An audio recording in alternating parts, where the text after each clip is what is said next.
It's been a very interesting 2024 when you look at the Formula One circuit as well. We started the season thinking it might just be another one-way traffic heading the Red Bull way with Max Verstappen leading the charge.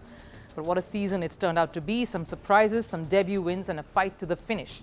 I caught up with India's former F1 driver and now an F1 expert commentator, Karun Chandhok, who's been in the thick of it all. He has a sneak peek into how he views the various twists and turns and controversies that this season threw up.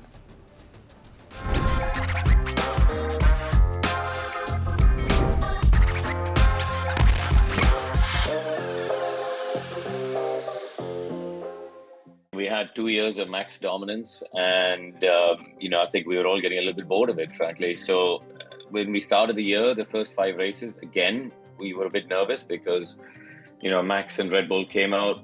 Basically, they carried on where they left off from last year. He won, I think it was 6 out of the first 7 races in Australia. He had a technical issue, so he could have won that as well. But I think from Miami onwards, we saw that McLaren had a car quick enough to fight against Red Bull. From that moment on, we've had 15 fantastic weekends as we head to the final triple header. I walk into the track and you talk to teams and drivers and all these people, and nobody knows who's going to win. You want to turn the TV on and see a contest where you don't know the outcome. A lot of people have speculated that he's been under pressure and, Lando's put him under pressure and all these sort of things.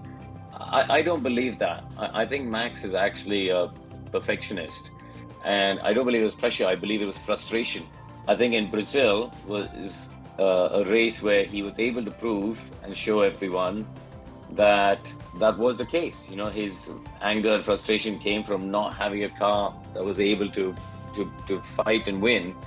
And in Brazil, when the rain came, he not only did he win, and I think he could have won that race by 1 second and still got the same points, right?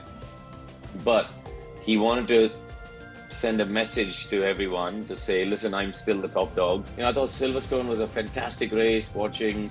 The middle of the race, in a normal dry race, because wet races are a bit unusual. You see strange things happen with safety cars and red flag thing. But in a normal dry race at Silverstone, we had 5 drivers who could have all won the race. You had 5 contenders. And I genuinely, I was standing in the commentary box saying, yeah, I don't know which one of these guys is going to win. And then to see Lewis come through and win. Italy, being on the podium, I was very lucky I got to go on the podium with Charles Leclerc and stand on the podium with that, sea of people there cheering him on and just standing with Charles. And, you get goosebumps just standing there. Catch the entire interview on Friday at 7 p.m. as we look to build up to the race weekend that's going to be in LA at the Grand Prix this weekend. And of course, there's lots more that he's spilled the beans on. So do catch that interview then.